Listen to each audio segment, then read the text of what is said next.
la parole à Raphaël Branche, qui va nous entretenir de l'installation des militaires français démobilisés en Algérie, donc entre 1956 et 1962. La parole est à toi. Merci. Bonjour. On va effectivement un petit peu changer de perspective, puisque les militaires que je vais étudier maintenant sont plutôt vus comme futurs civils, en fait. Je vais commencer par une petite histoire, comme on en trouve parfois dans les archives, un petit fragment de vie dont on ne sait rien avant et peu de choses après. Au printemps 1956, l'Association générale des étudiants d'Algérie décide de prendre soin des militaires blessés qui sont hospitalisés à Alger. Elle prévoit que des jeunes filles remettent des colis aux blessés, qu'on incite les familles européennes à inviter les militaires chez elles pour dîner, ceux qui sont stationnés à l'hôpital et puis ceux qui sont plus largement stationnés dans le Grand Alger. Une note officielle précise bien plus qu'il serait intéressant que des étudiantes marraines soient choisies pour les intellectuels militaires, je cite, à savoir officiers, sous-officiers appelés. Et puis on pense plus largement à d'autres jeunes filles pour le reste de la troupe. Est-ce que c'est le reflet d'une politique de ce genre mise en place en Oranais qui est à l'origine de la petite histoire suivante? J'en sais rien. Toujours est-il que fin 1956, on trouve dans les archives une lettre d'un jeune homme de Savoie qui a été rappelé en Algérie en avril et qui écrit au ministre pour lui dire qu'il souhaite repartir s'installer en Algérie. Il lui dit qu'il ne connaît personne susceptible de lui trouver un emploi et il s'efforce de décrire son enthousiasme pour le pays en expliquant qu'il souhaite travailler là-bas et faire comme nos Français. Ajoutant « Je voudrais faire comme ceux qui y sont restés, continuer à soutenir l'Algérie. » Cependant, bien sûr, l'essentiel est ailleurs. Je cite « Durant mes 7 mois à Rio Salado, j'ai fait la connaissance d'une jeune fille. Je voudrais y retourner et fonder un foyer, afin de donner à la France des enfants pour augmenter la population française en Algérie. » Robert Lacoste fait suivre la lettre au directeur départemental du travail et de la main-d'œuvre d'Oran et au maire de Rio Salado. Malheureusement, on n'en sait pas plus. Le jeune homme a-t-il trouvé sa bonne amie? A-t-il trouvé un emploi? A-t-il fondé une famille? Je n'en sais rien.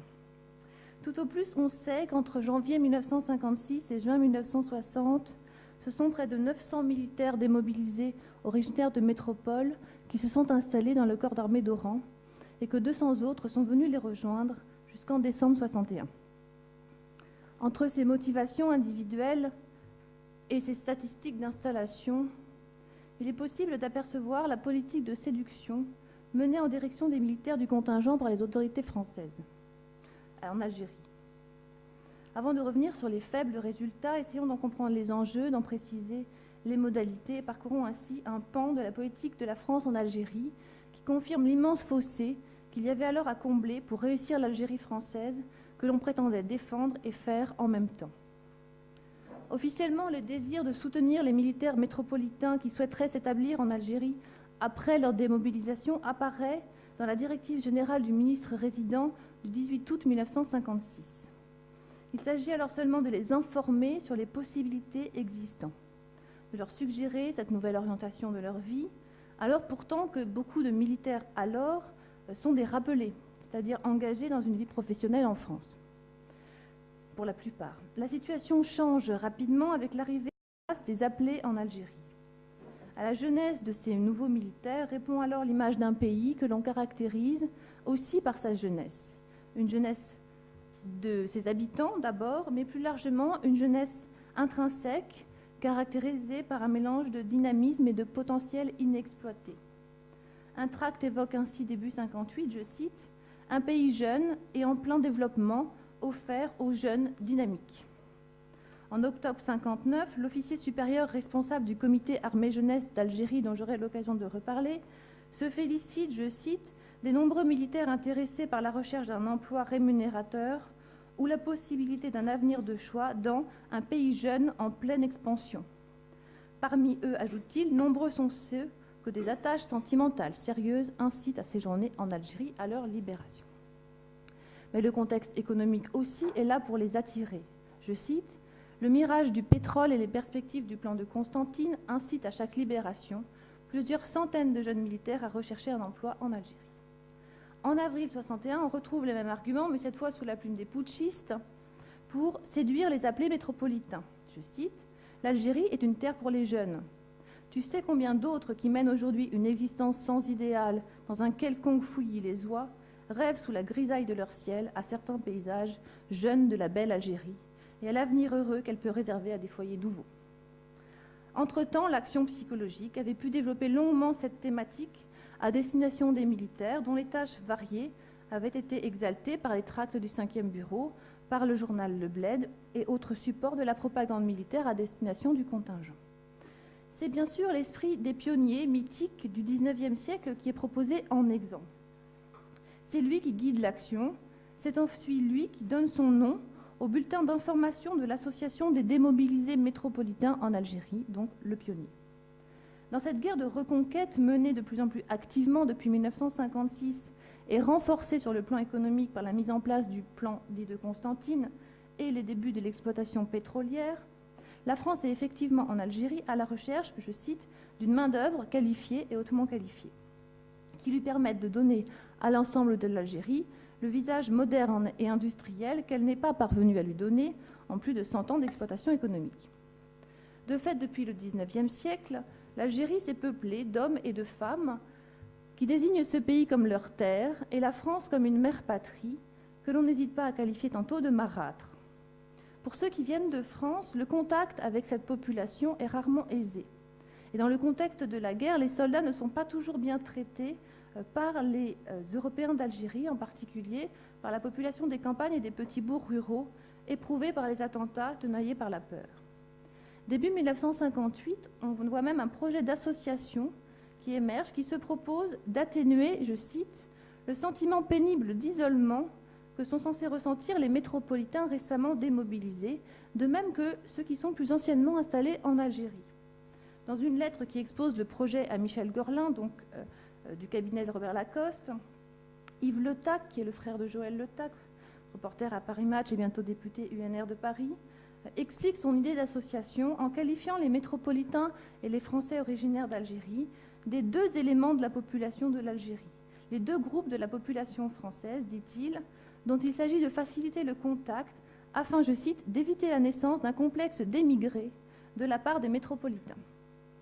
Yves Le Tac lui-même fait partie de ces émigrés, installés en Algérie depuis 1957, c'est un gaulliste, dirigeant même le comité de soutien général de Gaulle en mai 1958. Son analyse, selon laquelle il n'est pas facile d'être un métropolitain, pour un métropolitain de s'intégrer dans l'Algérie coloniale en guerre, paraît confirmée dans un rapport militaire de la fin 1959, un rapport militaire, qui affirme, je cite, que le jeune démobilisé croit ce pays hostile, à tort ou à raison, aux métropolitains. Cependant, les autorités civiles et militaires tentent d'assurer à ces nouveaux pionniers un confort attractif, leur permettant de compenser cette angoisse du mauvais accueil et puis aussi l'éloignement de leurs attaches familiales métropolitaines. Ce sont deux structures qui ont en charge de faciliter le contact, notamment entre les offres d'emploi et les appelés amenés à être démobilisés. C'est l'Office civil de recrutement, créé à l'été 1957, qui publie les postes destinés aux administrations algériennes et qui diffuse les informations qui les concernent. Il dépend de la Direction générale des affaires politiques et de la fonction publique du gouvernement général. Pour le reste, les contacts avec les futurs employeurs sont facilités par l'insertion dans le journal Le Bled, à partir de 1958, des petites annonces des employeurs, et par la mise en place, octroyée par l'armée, la mise en place d'une permission de 6 jours accordée à ceux qui souhaitent se présenter à un employeur. C'est le comité armée-jeunesse d'Algérie, que je vais appeler à partir de maintenant CAJA, créé fin 1957, qui organise tous ces contacts. Il prévoit aussi, il le fait à partir de 1958, il prévoit d'organiser donc des visites. On emmène les soldats visiter des exploitations agricoles algériennes pour, je cite, leur faire connaître les milieux ruraux, les méthodes de culture utilisées en Algérie, dans l'espoir explicite que la connaissance de l'Algérie puisse éveiller chez certains militaires le désir de s'y fixer. De même, on organise des visites dans les entreprises industrielles on essaye de leur montrer concrètement que l'essor industriel et économique algérien existe. Enthousiaste, le CAJA soutient aussi la mise en place de ce qui s'appelle les équipes de contact décentralisées sur l'ensemble du territoire algérien, afin de faciliter donc les liens entre patronat, administration et armée pendant le temps du service militaire. Cette décentralisation accompagne celle plus largement des comités armée-jeunesse et elle, en fait, elle révèle globalement une évolution de la structure qui change beaucoup entre 1958 et 1960, peu importe ici. Une fois démobilisés, les jeunes militaires se voient attribuer un certain nombre d'avantages en Algérie. Logiquement, la première mesure semble avoir été de leur permettre de garder le bénéfice du rapatriement en métropole aux frais de l'État pendant les 5 années suivant la date de leur libération. Donc s'ils décident de s'installer immédiatement après leur démobilisation, de rester en Algérie, ils gardent le droit d'un passage vers la France dont ils auraient normalement bénéficié après leur démobilisation, et ce pendant 5 ans. Ensuite, les candidats ayant obtenu un emploi de fonctionnaire titulaire se voient offrir une prime de recrutement et d'installation. Et des mesures incitatives sont prises afin de faciliter les prêts d'installation dans l'ensemble des secteurs économiques. Je vais y revenir. Pour l'essentiel, il s'agit en fait d'une reprise des dispositions des textes ayant suivi la Deuxième Guerre mondiale relatifs à l'attribution de prêts aux anciens prisonniers de guerre, déportés et réfugiés. Des taux d'intérêt avantageux et des plafonds sont fixés. Par exemple, on assouplit les conditions d'accès à la propriété. On demande simplement aux militaires d'apporter 10% du montant du bien et on leur prête tout le reste à un taux avantageux de 3% au lieu des 4% ordinairement proposés. Ce à quoi l'armée ajoute un avantage offert à tous les militaires décorés de la médaille commémorative, ce qui concerne globalement quasiment l'ensemble des militaires démobilisés. Ces incitations ont effectivement intéressé. On en a la preuve dans les archives. Des dizaines de milliers de militaires se sont manifestés et ont manifesté leur intérêt pour ces propositions.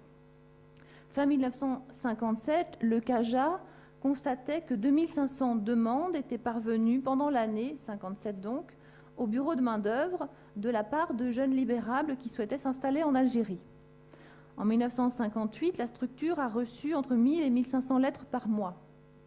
La mise en place d'une structure d'interface liée à l'armée, le développement de l'information sur les possibilités d'installation avait assurément déclenché des désirs. En tout cas, pour les premières années, 57-58, on manque de chiffres précis sur les années qui suivent. Mais ce qui frappe évidemment, c'est surtout le décalage entre l'abondance relative, on a vu les chiffres tout à l'heure des centaines de milliers d'hommes en Algérie sous le drapeau, donc l'abondance relative des demandes et l'extrême faiblesse des installations effectives. En 1960, le rapport entre les mises en relation employeurs militaires, les chiffres qu'on a donc de soldats mis en relation, et l'installation effective est estimé de 4 à 5. Donc 4 à 5 mises en relation pour une installation effective. En juin 1960, le premier bureau de l'état-major comptabilise 3800 militaires du contingent originaire de métropole ayant déclaré se retirer en Algérie. C'est ça la statistique, ayant déclaré se retirer. Depuis le 1er janvier 1956, autrement dit, c'est certainement un maximum, parce qu'entre la déclaration et l'installation effective. Si on considère que la politique incitative en la matière a surtout commencé à partir du printemps 57, on aurait donc une moyenne annuelle autour de 1200 démobilisés métropolitains ayant décidé de s'installer en Algérie. Dans l'année qui suit, les chiffres commencent à baisser et la dégradation, l'année qui suit 1960 commence à baisser, la dégradation est spectaculaire à partir évidemment du putsch. Au total, jusqu'en décembre 61, c'est près de 820 personnes qui se sont ajoutées aux quelques milliers précédemment installés, donc peut-être 4000 personnes en tout. Alors que le Constantinois avait plus attiré que l'Oranais jusqu'en juin 60, la région attire 2 fois moins par la suite. L'Algérois, en revanche, continue toujours à drainer plus de la moitié du flux. On a manque d'éléments pour comprendre et pour éclairer ces choix. On pourrait ainsi penser a priori que le Constantinois aurait été moins attractif que l'Oranais du fait de sa moindre urbanité, de la moindre importance de sa population européenne et de la dureté de la guerre qui s'y mène, mais les chiffres, en tout cas jusqu'en 60, contredisent cet a priori. L'essentiel est néanmoins l'échec de cette politique d'installation de nouveaux colons en Algérie. Tirant un premier bilan de l'action entreprise, fin 1959, le général Durand, qui dirige le comité armée-jeunesse, et son adjoint pour l'Algérie, le lieutenant-colonel Léonard, la présente comme une réponse qui avait été imaginée face, je cite, aux départs nombreux de FSE repérés entre 54 et 57. Donc les Français de souche européenne qui partaient. Bon, les chiffres, enfin l'estimation militaire ne correspond pas à la réalité observée par les historiens, mais peu importe, il y a effectivement des départs. Et donc on imagine cette espèce de processus de compensation. La décision aurait alors été prise dès 1956, donc de favoriser ces nouveaux colons. Cependant, donc, devant les résultats, les deux officiers sont très perplexes et réfléchissent aux raisons de l'échec. Ce qui est intéressant de voir, c'est qu'ils pointent très clairement l'incertitude de l'avenir comme raison, en particulier pour la question de l'accession à une propriété privée basée sur des emprunts à long terme. Ils se demandent la pertinence de ce genre d'action. Je cite le lieutenant-colonel Léonard. Dans l'hypothèse impensable et irréalisable, certes, d'un repli de la France, quel sera le sort des démobilisés ayant sollicité un prêt et qui s'inquiètent aujourd'hui d'avoir trop rapidement tiré une créance à vie? En cas d'échec de la politique française en Algérie, leur prêt leur sera-t-il remboursé? À ces questions, conclut-il, tous demandent une réponse dans une politique d'implantation nettement posée et définie. On a du mal à savoir si on a répondu au lieutenant-colonel Léonard. Ce qui est sûr, c'est que son rapport est régulièrement en annexe d'autres rapports. En réalité, la question de l'accession à la propriété est largement théorique, dans un contexte algérien de pénurie de logements énormes, et de fait, on imagine qu'il s'agit surtout de cas extrêmement marginaux. Le point, en tout cas, est régulièrement évoqué, et c'est un énorme problème, cette question de l'accès au logement en Algérie pour ces nouveaux démobilisés. Il y a des plans de construction ambitieux qui accompagnent le plan de Constantine, mais les chiffres de construction sont tout à fait insuffisants. Et le prix des logements disponibles est souvent prohibitif. Dans la période d'attente d'un logement bon marché, les autorités militaires ont tenté de trouver des solutions intéressantes. Le CAJA propose, début 1958, d'organiser des centres d'accueil, je cite, pour les ménages fondés par des militaires métropolitains libérés et voulant se fixer en Algérie. Ils envisagent des centres qui offriraient des logements gratuits en HLM, le temps que ces ménages deviennent propriétaires. Donc c'est toujours l'idéal du couple et de l'accession à la propriété privée. C'est un projet qui n'aboutit pas. Alors on ne sait pas très bien pour quelles raisons, sans doute tout simplement parce qu'il n'y a pas beaucoup de logements sociaux disponibles. Face à ce problème récurrent, on envisage, fin 1959, une autre possibilité extrêmement intéressante aussi. On envisage d'étendre les activités de la Sonacotrale à l'Algérie.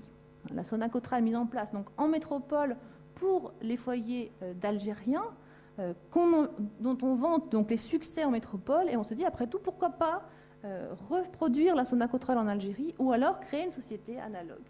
Le parallèle est fait explicitement par le général Durand, pas du tout choqué par le symbole de ce transfert. Je le cite, « La solution nationale, réalisée en métropole pour les travailleurs français musulmans, doit servir d'exemple à ce qui doit être mis sur pied en Algérie. » Bon, là non plus, ça n'aboutit pas.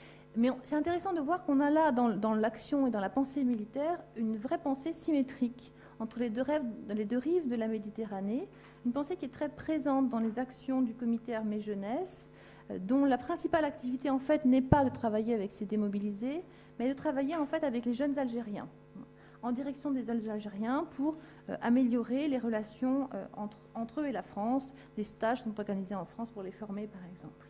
La notion d'échange des compétences selon les besoins est aussi très présente à un moment où le flux d'Algériens venant travailler en France augmente notablement. Alors, qu'en est-il du flux dans l'autre sens? Donc, on souhaite de ce personnel qualifié, hautement qualifié, comme je disais au début. L'armée ne cesse de répéter que l'Algérie a besoin de cadres, de techniciens, d'ouvriers qualifiés. Et le problème, c'est qu'elle ne reçoit pratiquement que des demandes venant d'ouvriers sans qualification et d'employés de bureau. Ce décalage est certainement le plus important dysfonctionnement de la politique d'installation des nouveaux colons en Algérie, c'est-à-dire un décalage entre l'offre et la demande, à quoi il faut ajouter bien sûr le faible niveau de salaire proposé en Algérie. Pour finir sur cet échec, au-delà de l'échec économique certain, cette politique est bien sûr un échec politique. Comptant sur la découverte du pays accomplie au cours du service militaire et sur une propagande qui vante un pays offert aux initiatives de jeunes gens dynamiques, dans la lignée des pionniers du XIXe siècle, dont on rappelle incidemment les grandes réussites, les autorités civiles, mais surtout militaires, ont donc tenté de séduire les militaires métropolitains. Politiquement, ils ont même pu être envisagés comme un apport modérateur. D'autant plus modérateur qu'on perçoit nettement une radicalisation de la population européenne d'Algérie. Sur ce point aussi, donc, l'échec est net. En 1959, le lieutenant-colonel Léonard, le même, avait mis en place l'association algérienne des jeunes démobilisés métropolitains, qui était présidée par un jeune patron du secteur immobilier. Son idée, c'était de faciliter les contacts entre les démobilisés, mais aussi d'être un lieu d'information et aussi, donc, je le cite, un embryon de troisième force.